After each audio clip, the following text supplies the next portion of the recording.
जनता का पैसा। तो जनता का पैसा कितना तरह का होगा, तो ध्यान से समझना। सबसे पहले इसका मतलब होता है लोगों का पैसा। किसका पैसा? लोगों का पैसा। मतलब हमारा पैसा, ठीक है। लोकवित्त, सरकार के पास जो पैसा है इसको बोलते हैं लोकवित्त। अभी देखिएगा चुनाव का मौसम है, बहुत ज्यादा खर्चा हो रहा है कि नहीं हो रहा है? तुम्हारे जाके और भी तरीका है, सरकार हॉस्पिटल बनाती है, खर्चा करती है कि नहीं? सरकार स्कूल बनाती है, खर्चा करती है कि नहीं? सरकार सड़क बनाती है, खर्चा करती है कि नहीं? रेलवे में खर्चा करती है कि नहीं? तो जगह जगह सरकार इस चीज को खर्चा करता है। सरकार के पास पैसा आता भी कहीं से होगा, तो ही तो खर्चा करती है। तो आता कहां से? तो देखो दो तरह का आय होता है, तुम इसको आगे जाके करंट अफेयर्स में इसका चर्चा खूब सुनोगे। जो सरकार का आय होता है, इनकम, ये दो तरह का होता है। एक होता है राजस्व आय। क्या होता है? और एक होता है पूंजीगत आय। पूंजीगत आय। क्लियर यहां तक? राजस्व, जब सरकार का दो तरह का पैसा आएगा, एक राजस्व आय, एक पूंजीगत आय, तो खर्चा भी दो तरह का होगा। कैसा कैसा खर्चा होगा? खर्चा भी कितना होगा? दो तरह का होगा। व्यय भी दो तरह का होगा। कौन कौन? राजस्व, व्यय, और इसके साथ में पूंजीगत व्यय। पूंजीगत, बहुत किसी को यही क्लियर नहीं है कि राजस्व व्यय क्या है और पूंजीगत व्यय क्या है, राजस्व आय क्या है और पूंजीगत आय क्या है। सबसे पहला पूछेगा कोई भी तुमसे कि राजस्व आय होता क्या है, क्लियर कि नहीं? तो तुम बोलना जहां पे सरकार को पैसा लौटाने की जरूरत नहीं पड़ती है, यहाँ पे सरकार क्या करेगी? पैसा लौटाएगी नहीं। जहां पे सरकार को पैसा लौटाने की जरूरत नहीं होता है उसको हम लोग क्या बोलेंगे? राजस्व आय। जैसे सरकार को कहाँ पैसा नहीं लौटाएगा? यदि सरकार हमसे टैक्स लिया, क्या लिया? क्या उस टैक्स को सरकार रिटर्न करेगी? अरे करेगी रिटर्न। तो जहां पे सरकार को पैसा लौटाने की जरूरत नहीं पड़ती है उसको क्या बोलते हैं? राजस्व आय। फिर से बोलो राजस्व आय। फिर से बोलो राजस्व आय। फिर से बोलो राजस्व आय। फिर से बोलो राजस्व आय। फिर से बोलो राजस्व आय। सरकार यदि कोई लाभ कमाया, जैसे मान लो भारतीय रेलवे है, रेल से सरकार को पैसा आता है कि नहीं? हम लोग पैसा देते हैं। अच्छा एक तुमको आश्चर्य नहीं लगता है? बोलता है बार बार कि भारतीय रेलवे घाटा में जा रहा है, घाटा में जा रहा है। भाई सीट है 40 गो, फिर भी 200 आदमी चढ़ा, तो घाटा कैसे होगा? होना चाहिए घाटा? नहीं समझा बात को? यदि हमारे बस में सीट है 100 आदमी का और उस बस में 150 आदमी लेकर जा रहा है, ओवर जा रहा है, तो घाटा होगा कभी? घाटा कब होता है? जब कम आदमी जाता है। तो रेलवे में हद से ज्यादा आदमी चढ़ रहा है, फिर भी घाटा बता रहा है। समझना बात को लॉजिकली? मतलब एक साजिश बता रहा है। कैसे घाटा हो सकता है? यदि आप सही से काम कीजिएगा घाटा कभी होगा? नहीं होगा घाटा। इसके बाद देखिए राजस्व आय क्या है? यदि आप टैक्स से सरकार को पैसा आया तो राजस्व आय हुआ। कहीं पे कोई सरकारी लाभ कमाया, जैसे सरकारी कंपनी हो गई, चाहे बीसीसीएल हो गया, चाहे हिंडाल्को हो गया, ठीक है, या जो सरकारी कंपनी है, ठीक है, एचईसी हो गया जो हटिया रांची में है, उससे सरकार को जो फायदा आ रहा है तो वो लाभ होगा। क्या होगा? सरकार को टोल टैक्स से भी पैसा आता है। टोल टैक्स आता है कि नहीं? यदि सड़क में सरकार टोल टैक्स लगाती है तो वहां से टोल रोड में पैसा लेगी, तो वो भी सरकार के पास उसको रिटर्न करना पड़ेगा क्या? तो जिसको रिटर्न नहीं करना पड़ेगा वो पैसा राजस्व आय है, चाहे टैक्स हो गया, चाहे लाभ हो गया। इसके अलावा सरकार कहीं कहीं पे फीस भी लेती है। नहीं लेती है फीस? कहाँ सरकार फी लेगी? मान लो तुम जमीन रजिस्ट्री कराने जाएगा, सरकार पैसा लेगा, और लेगा कि नहीं लेगा? तुम घर बेचने जाकर सरकार पैसा लेगा कि नहीं लेगा? तुम और भी मतलब बहुत जगह सरकार फी लेती है। क्या लेती है? फी। उसको भी सरकार को वापस करना होता नहीं है। अब कुछ पूंजीगत आय। पूंजीगत आय मतलब होता है जहां सरकार पैसा को वापस करना होता है। पैसा को क्या करना पड़ता है? वापस मतलब लौटाना होता है। उसको क्या बोलते हैं? पूंजीगत आय। वापस करना होता है, लौटाना होता है। जैसे यदि सरकार को एलआईसी के थ्रू पैसा मिला, लोग एलआईसी में पैसा जमा किया, तो एलआईसी में पैसा जमा किया तो पैसा सरकार के पास गया, सरकार उसको किसी कंपनी में लगाएगी। लेकिन सरकार उससे वादा करती है एलआईसी कंपनी की, यदि आप महीना 1,000 दे रहे हैं और लगातार आप 15 साल तक दीजिएगा तो 20 साल बाद हम आपको इतना देंगे। और वादा करती है कि नहीं? तो एलआईसी कंपनी को पैसा क्या करना पड़ता है? वापस करना पड़ता है। ये भी सरकारी कंपनी है। यदि बैंकिंग से सरकार को पैसा आया तो ये भी क्या करना पड़ेगा? वापस करना पड़ेगा कि नहीं? आदि। इसी तरह यदि सरकार कहीं से पैसा आएगा तो इसको बोलेंगे पूंजीगत आय। क्या बोलेंगे? क्या क्लियर हो रहा है? अभी देखना तुम करंट अफेयर्स में चल रहा है कि सरकार चाह रही है, बैंक चाह रही है बैंक जमा ज्यादा करना। बैंक चाह रही है कि बैंक में ज्यादा जमा पैसा हो। क्यों ऐसा चाह रही है सरकार कि बैंक में ज्यादा जमा हो? क्योंकि बैंक में जब ज्यादा पैसा जमा होगा तो सरकार के पास ज्यादा आएगा और उसको सरकार जगह जगह लगाएगी और लगा के सरकार अपना फायदा कमाएगी और जब जरूरत होगा तो उसमें से एक हिस्सा तुमको दे देगी। अरे क्लियर है कि नहीं? तो दो तरह का आय होता है, एक होता है राजस्व आय, एक होता है फिर से बोलिए, राजस्व आय और पूंजीगत आय। राजस्व आय और पूंजीगत आय। क्या राजस्व आय क्लियर हुआ? राजस्व आय किसको बोलेंगे? जब सरकार को पैसा लौटाने का जरूरत नहीं होता है। और पूंजीगत आय जब सरकार को पैसा लौटाने की जरूरत पड़ता है। अब देखिए, राजस्व आय के लिए राजस्व आय, राजस्व वही क्या होगा कि राजस्व के लिए जो चीज खर्चा किया गया उसको राजस्व वही बोलेंगे। यहाँ जो पैसा आया इसी को जब खर्चा करेंगे राजस्व वही, यहाँ जो पैसा आया इसी को जब खर्चा करेंगे तो पूंजीगत व्यय। क्लियर है कि नहीं? फिर से बोलो, क्या बोले? राजस्व आय जो पैसा खर्चा करेंगे वो राजस्व व्यय में आ जाएगा। जैसे मान लो सरकार आर्थिक मदद करती है, बोलती है कि नहीं? क्या मदद करेगी? आर्थिक। तो इसको बोलेंगे राजस्व व्यय। सरकार किसी को वेतन देगी, सरकार किसी को पेंशन देगी, देगी कि नहीं देगी? सरकार ये सब में आदि में इसको बोलेंगे राजस्व व्यय। क्या बोलेंगे? जैसे सरकार आर्थिक मदद कैसे करती है?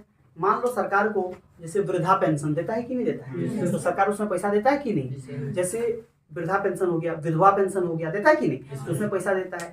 मान लो जैसे अभी तुम देखेगा जेएमएम दे रहा मैया सम्मान योजना 1000 रुपया, तो ठीक है, बीजेपी योजना का घोषणा कर दिया, गोगो दीदी योजना, बोला कि हम देंगे 2100। क्लियर है कि नहीं? तो ये सब आर्थिक मदद जो होगा ये कौन सा पैसा से होगा? राजस्व। कौन से होगा? सरकार वेतन देगा, तुम नौकरी करोगे तो तुमको पैसा आएगा कि नहीं महीना महीना? तो पैसा कौन पैसा आएगा? राजस्व। किसमें आएगा? पेंशन देता है सरकार, देता है कि नहीं? पेंशन में भी अलग अलग तरह का बात होता है। पूंजीगत व्यय, सरकार यदि पैसा को कहाँ खर्चा करे?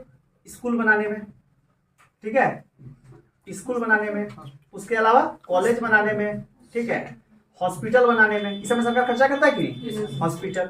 इसके अलावा कोई भी बिजनेस में, मतलब व्यापार में भी सरकार खर्चा कर सकती है। सरकार भी अपना व्यापार बना सकता है कि नहीं? मान लो बारूद कारखाना बना सकता है, बंदूक फैक्ट्री बना सकता है, तो उस समय भी सरकार को पैसा आता है कि नहीं आता है?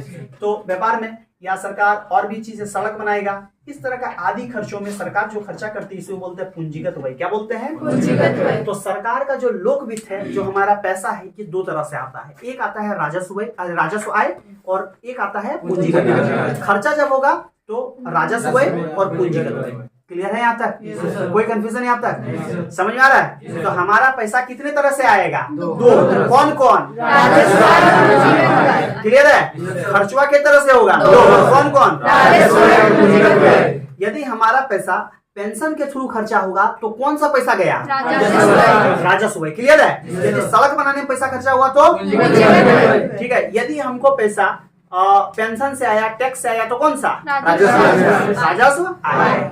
ध्यान समझना, यदि पैसा को लौटाने का जरूरत ना पड़े, सरकार वो अपने पास रख सकती है, तो कौन सा आय है? सरकार को जब पैसा को लौटाने का वादा करना पड़ता है तो कौन सा आय है? पूंजीगत आय। कोई दिक्कत यहाँ तक? क्या आपको आय और व्यय वाला कॉन्सेप्ट क्लियर हुआ? इससे पहले तुम पढ़ता होगा तरह तरह का पेपर, न्यूज या कहीं भी, तो ये वर्ड आपसे आज तक मिला है कि नहीं मिला है? राजस्व आय क्या है, राजस्व व्यय क्या है, पूंजीगत आय क्या, पूंजीगत आय मिला है कि नहीं? या इससे पहले क्लियर था ये वर्ड?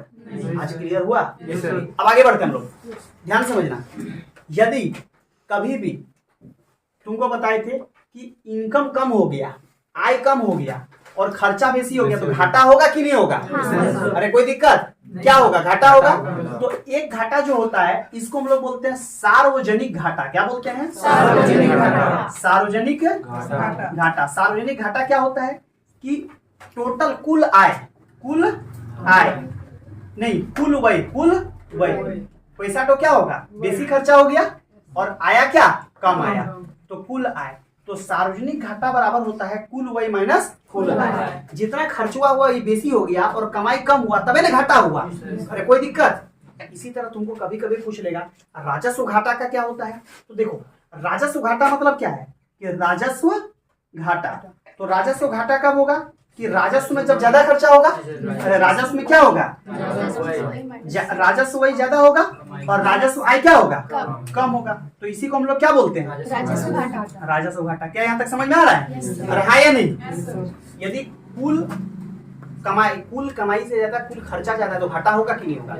तो यदि आय क्या हो गया, आय यदि कम हो गया और खर्चा बेसी हो गया तो उसी को बोलेंगे घाटा। तो सार्वजनिक घाटा किसको बोलेंगे? सार्वजनिक घाटा बोलेंगे कुल राजस्व आय कम है और कुल राजस्व व्यय क्या है? ज्यादा है। तो वही लिखे कुल व्यय माइनस कुल आय, कुल आय वही माइनस कुल आय। तो सार्वजनिक घाटा बराबर क्या हो गया, कुल वही माइनस कुल आय। तो इसी तरह यदि पूछेगा राजस्व घाटा, क्या पूछेगा, सिर्फ राजस्व वाला पूछ रहा है तो क्या बोलेंगे, राजस्व आय और राजस्व वही को लेंगे। तो खर्चवा ज्यादा होगा तभी घाटा होगा, तो राजस्व वही माइनस। क्लियर है कि नहीं। इसी तरह तुम लोग को कभी एग्जाम में पूछ सकता है पूंजीगत घाटा, तो पूंजीगत y माइनस पूंजीगत आय। हाँ तो पूंजीगत वही माइनस क्या समझ में आ रहा है, पूंजीगत वही माइनस पूंजीगत आय, पूंजीगत वही माइनस। तो तीन तरह का घाटा समझ में आया। पहला घाटा क्या है, सार्वजनिक घाटा, कुल वही माइनस कुल आय। राजस्व घाटा, राजस्व वही माइनस राजस्व आय। उसके बाद क्या था, पूंजीगत घाटा, तो पूंजीगत वही माइनस पूंजीगत आय। बताओ दिनेश घाटा कब होता है, इनकम से ज्यादा खर्च हो जाए। क्लियर है। तो अब जब भी हम बात करें सार्वजनिक घाटा का, इसका मतलब क्या, सार्वजनिक खर्चवा बेसी है और सार्वजनिक कमैया कम है। तो इसीलिए सार्वजनिक घाटा का फॉर्मूला क्या बताए, कुल वही माइनस कुल। बताए कि नहीं बताए, तुम बताओ कि राजस्व घाटा कब होगा। नहीं हाँ सर। हाँ राजस्व घाटा कब होगा, हाँ राजस्व आय कम हो और राजस्व वही ज्यादा हो, तो इसका फॉर्मूला क्या हो जाएगा, राजस्व वही माइनस राजस्व आय। यहाँ लोग फंसता है, सरकार को ये जो राजस्व आय आया ये अपना पैसा है कि नहीं, अरे अपना मेरे पास पैसा आ गया, ये मतलब खुद का पैसा है, इसका मालिक कौन है, हम है। लेकिन जो पूंजीगत आय है ये हमको वापस करना पड़ेगा कि नहीं, तो ये हमारे ऊपर ऋण है कि नहीं, बोझ है कि नहीं है, क्लियर है कि नहीं। उसके बाद राजस्व वही जो खर्चा होता है, क्या ये जो पैसा खर्चा हुआ है कभी हमको वापस आएगा, क्या स्कूल कॉलेज ये सब बनाने में पूंजीगत वही जो खर्चा हुआ ये भी कभी आएगा, इससे लाभ आ सकता है, लेकिन ये पैसा तो कभी आएगा क्या। ये मान लो हम स्कूल बनाने में खर्चा किए 5 करोड़ रुपया, तो क्या वो 5 करोड़ टका तो फिर रिटर्न आएगा, उससे लाभ आ सकता है, क्या आ सकता है। इसका सीधा मतलब है कि सरकार पे जो अतिरिक्त ऋण का बोझ होता है या सरकार को जो प्रॉब्लम होता है वो पूंजीगत आय से होगा। नहीं समझा बात को, क्योंकि इस पैसा को सरकार को वापस करना पड़ता है। अब सोचो तुम्हारा खर्चा है 500 रुपया, कितना खर्चा है, तुमको 300 रुपया आ गया तुमको राजस्व आय से, 300 रुपया तुम्हारे पास इनकम हो गया। अब 200 रुपया मान लो किसी से उधारी ले लिया, क्लियर है कि नहीं, और तुमको खर्चा कर दिया 500 रुपया। तो ये जो तुम पे अतिरिक्त 200 ऋण का भार आया वो किसके कारण आया, क्योंकि किसी और से लेना पड़ा। अरे समझ में आ रहा है कि नहीं। तो जब हम लोग एक घाटा और होता है और इसका नाम है राजकोषीय घाटा, क्या है, राजकोषीय घाटा। याद रखना, राजकोषीय घाटा। राजकोषीय घाटा कब होता है, तो राजकोषीय घाटा जब होता है जहाँ कुल व्यय जितना कुल खर्चा करेंगे इस कुल व्यय में से हम लोग घटा देंगे किसको, सिर्फ राजस्व आय को। सिर्फ किसको घटाते हैं, राजस्व आय। अब तुमसे पूछेगा कि सिर्फ राजस्व आय को ही क्यों घटाते हैं, पूंजीगत आय को क्यों नहीं घटाते हैं, क्योंकि सरकार को इसको वापस करना कोई दिक्कत यहाँ तक। अब क्वेश्चन पूछना, सरकार को अतिरिक्त ऋण का बोझ किस कारण होता है, पूंजीगत आय। पिछले सरकार यदि पूंजीगत आय ज्यादा ले ली है तो क्या इस सरकार को उसका प्रॉब्लम आएगा कि नहीं आएगा, क्योंकि उसके बदले उसको पैसा देना पड़ेगा, क्लियर है कि नहीं। तो राजकोषीय घाटा में क्या होता है कि राजस्व आय ही सिर्फ लेते हैं, मतलब सरकार का इनकम सिर्फ इसी को मानते हैं, इसको इनकम मानते नहीं है, लेकिन खर्चवा टोटल जोड़ देते हैं, खर्चवा टोटल जोड़ देते हैं। समझ में आ रहा है कि नहीं। तो पहला बात तो सार्वजनिक घाटा बोले, सार्वजनिक घाटा क्या होता है, कुल व्यय माइनस कुल आय। फिर सार्वजनिक क्या बोले, सार्वजनिक घाटा हो गया कुल व्यय माइनस कुल आय। फिर बोले राजस्व घाटा, इसका मतलब क्या होगा, राजस्व व्यय माइनस राजस्व आय। फिर बोले क्या, पूंजीगत घाटा, पूंजीगत व्यय माइनस पूंजीगत आय। फिर बोले राजकोषीय घाटा, राजकोषीय घाटा मतलब क्या, क्लियर है कि नहीं। तो अब पूछते हैं राजकोषीय घाटा में किसको नहीं शामिल किया जाता है, बन जाएगा। हम डिस्कस करते हैं सार्वजनिक घाटा के बारे में।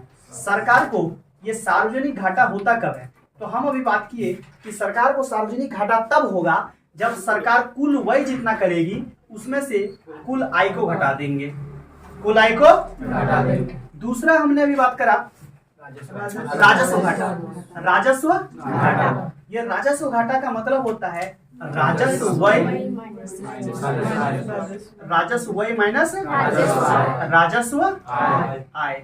इसके बाद एक होता है पूंजीगत घाटा, क्या होता है, पूंजीगत घाटा। पूंजीगत घाटा, पूंजीगत घाटा का मतलब होता है पूंजीगत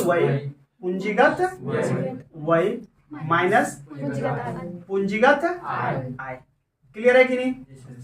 इसके बाद एक और घाटा का हमने बात किया, राजकोषीय घाटा। कौन सा घाटा? राजकोषीय। इस राजकोषीय घाटा में सरकार टोटल व्यय को लेगी, कुल खर्चा को लेगी, ठीक है, लेकिन माइनस किसको लेगी? राजस्व आय, क्योंकि इसमें कौन सा पूंजीगत आय को लिया? क्लियर है कि नहीं? अच्छा, रेवेन्यू कहीं से आया तो रेवेन्यू किस में आएगा? राजस्व आय में आएगा। रेवेन्यू मतलब क्या होता है? जो सरकार को रेवेन्यू मिला, जो सरकार को टैक्स मिला, जो सरकार को पैसा मिला, इसी में आएगा कि नहीं आएगा? राजस्व आय में आएगा। इसके बाद पांचवा एक होता है प्राथमिक घाटा। क्या होता है? प्राथमिक घाटा। प्राथमिक घाटा क्या बोलते हैं? सरकार का जो राजकोषीय घाटा है उसमें से यदि ब्याज को घटा देंगे, क्योंकि सरकार बोलती है कि तुम हमको राजकोषीय घाटा दिखा दिया इतना ज्यादा, जबकि राजस्व व्यय को, जो पूंजीगत व्यय को जोड़ा नहीं, दूसरा सरकार का बोझ हम पे डाल दिया है, तो इसको बोलता है ठीक है बात, तुम जितना ऋण दिया, ऋण, अरे पहले हम लोग सरकार ऋण लेके आई कहीं से, तो उसके बदले ब्याज देगी कि नहीं? तो सरकार बोलते हैं हम इस ब्याज को घटा के बोलेंगे, इस ब्याज को। तो जब राजकोषीय घाटा में ब्याज को सरकार घटा देती है तो क्या बोलते हैं? प्राथमिक। राजकोषीय घाटा में ब्याज को घटा देंगे तो क्या बोलेंगे? प्राथमिक घाटा। तो सरकार बोलती है हमारे सरकार का जो रियल घाटा है ये वाला है, तो वास्तविक घाटा है प्राथमिक घाटा। वास्तविक घाटा कौन सा है? क्योंकि इसी में सरकार बताई है, इसी में सरकार बताती है कि हमारा रियल घाटा क्यों है। क्योंकि देखो, राजकीय घाटा का बात करेंगे तो इसमें पिछला सरकार का भी तो ऋण जुड़ा रहेगा, तो सरकार बोलते हैं ये तो हम घाटा नहीं किए हैं, कि कोई और घाटा करके गया है, तो उसको जब घटा देती है तो इसे बोलते हैं प्राथमिक घाटा। क्या बोलते हैं? तो वास्तविक घाटा को कौन बताता है? प्राथमिक। वर्तमान सरकार की घाटा को कौन बताता है? प्राथमिक। इकोनॉमिक्स में जब हम देखते हैं तो मुद्रा के, मनी के रूप होते हैं, तो मनी का क्या रूप होता है? तो सबसे पहले जब हम इसको देखेंगे तो मौद्रिक नीति के तहत जो आरबीआई है वो बोलता है मुद्रा का जो पहला रूप है इसको M1 बोलते हैं। तो M1 मुद्रा में क्या आता है? लोगों के पास धन, मतलब हम लोग के पास जितना पैसा है इसी में जोड़ देंगे बैंक में मांग जमा। हम लोग बैंक में जाके जितना पैसा जमा किए उसको बोलते हैं मांग जमा। मांग जमा मतलब बैंक हमसे मांगता है कि आओ जमा दो, तो उसको मांग जमा, हम बैंक में जाके जितना जमा किए, और इसी में ये आरबीआई का धन जोड़ देंगे कि आरबीआई के पास जितना पैसा है, लोगों का धन, बैंक में जितना जमा है और आरबीआई का धन, तीनों को जोड़ने के बाद बोलते हैं M1। क्या बोलते हैं? M1। लेकिन M2 M1 से बेसी पैसा है। कैसे? क्योंकि M1 तो है ही है M2 में, साथ में डाकघर का बचत है, माने जो डाकघर होता है वहां का भी बचत इसमें कर देंगे। M3 इससे भी बड़ा पैसा है। क्यों? क्योंकि इसमें M1 है। क्या है? M1 प्लस बैंक में फिक्स जमा भी है। बैंक में जितना फिक्स डिपॉजिट पैसा है, बैंक में जितना फिक्स डिपॉजिट पैसा है उसको कहाँ लेते हैं? M3 में। कहाँ लेते हैं? कहाँ लेते हैं? कहाँ लेते हैं? इसके वाला M4 इससे भी बड़ा पैसा है, क्योंकि M3 मतलब क्या? टोटल पैसा आ गया पहले वाला प्लस डाकघर की कुल जमा, डाकघर की कुल जमा, ये M4 हो गया। क्या हो गया? M4। तो पूछेगा सबसे ज्यादा पैसा कौन है? तो सबसे ज्यादा पैसा है M4। सबसे ज्यादा पैसा M4, सबसे कम पैसा M1। तो M1 संकुचित धन है। संकुचित मतलब सबसे कम है, और ये जो है ज्यादा मतलब बृहत है। क्या है? बृहत है। इसके अलावा आरबीआई जो मौद्रिक नीति का निर्माण करती है ये M3 में करती है। आरबीआई मौद्रिक नीति किसमें बनाती है? M3। तो पूछेगा कोई भी कि मौद्रिक नीति का जो निर्माण किया जाता है किस धन को ध्यान में रख के किया जाता है? M3। आरबीआई मौद्रिक नीति का ध्यान जो बनाती है वो किस धन में रख के? M3। सर्वाधिक तरलता मतलब सबसे ज्यादा लोगों के पास तो यही है ना, तो सबसे ज्यादा तरलता किसका है? M1 का। सर्वाधिक तरलता किसका है? सर्वाधिक तरलता M1। सर्वाधिक तरलता M1। सर्वाधिक तरलता M1। सबसे बड़ा धन M4। सबसे कम धन M1। संकुचित धन M1। क्लियर है कि नहीं? M1 क्या है? तो M1 हमारे पास पैसा, बैंक में मांग जमा और आरबीआई का टोटल धन M1 है कि नहीं है? M1 में हम लोग क्या जोड़ दिए थे? डाकघर का बचत। डाकघर का बचत। M3 में क्या था? M1। याद रखना, M1 प्लस बैंक में फिक्स जमा। M4 क्या था? M3 प्लस डाकघर की कुल जमा। क्लियर है कि नहीं? तो सबसे ज्यादा पैसा M4, सबसे कम पैसा M1। संकुचित धन M1, बृहत्तम धन M4। क्लियर है? आरबीआई किस पैसा के तहत मौद्रिक नीति बनाती है? M3। तो मौद्रिक नीति में किसको शामिल किया जाता है? लोगों का धन, बैंक का जमा, आरबीआई का धन प्लस बैंक का फिक्स जमा। क्लियर है कि नहीं? कोई कंफ्यूजन? तरलता का मतलब क्या होता है? तरलता का मतलब होता है कोई भी चीज कितना एक दूसरे से जाने की प्रवृत्ति है। तरलता मतलब जाने की प्रवृत्ति। जैसे मेरे पास पैसा है तो गारंटी है कि पैसा हम किसी को देंगे तो कहीं और जाएगा, फिर जाएगा, तो सबसे स्पीड एक्सचेंज कौन होता है? पैसा होता है। अब तुम्हारे पास मान लो 3 चीज है, किसी के पास मान लो कैश है। क्या है? कैश। और फिर मान लेते हैं हम लोग तुम्हारे जाके कैश के बाद मान लेते हैं सोना है, क्या है? सोना। और किसी के पास जमीन है, क्या है? ये तीनों में सबसे स्पीड कौन चलेगा? गैस। तो सर्वाधिक तरलता किसमें होगा? गैस। उसके बाद गैस के बाद सोना जाएगा और सबसे कम क्या जाएगा? जमीन। तो तरलता का मतलब क्या होता है कि बहाव की प्रकृति। जैसे हम लोग पैसा लेकर तुरंत जाते देखा नहीं बोलते पैसा हमेशा ही खर्चा हो जाता है, क्योंकि जिसमें बहाव की जितनी फास्ट प्रवृत्ति रहेगी उसका उतनी तरलता क्या रहेगा? ज्यादा। तो सर्वाधिक तरल कौन होता है? गैस। और सबसे कम तरल कौन होता है? जमीन। क्लियर है कि नहीं? क्वेश्चन पूछता है सर्वाधिक तरल कौन होता है? गैस। और सबसे कम तरल कौन होता है? जमीन। तरलता मतलब जिसमें खर्च होने की प्रवृत्ति ज्यादा हो। तो पैसा में ज्यादा खर्च होने की प्रवृत्ति है, सोना में उससे कम है। सोना का पैसा जो आदमी की तो पूरा इमरजेंसी हो, जमीन कब? जब सबसे ज्यादा इमरजेंसी हो। क्लियर है कि नहीं? और यदि कम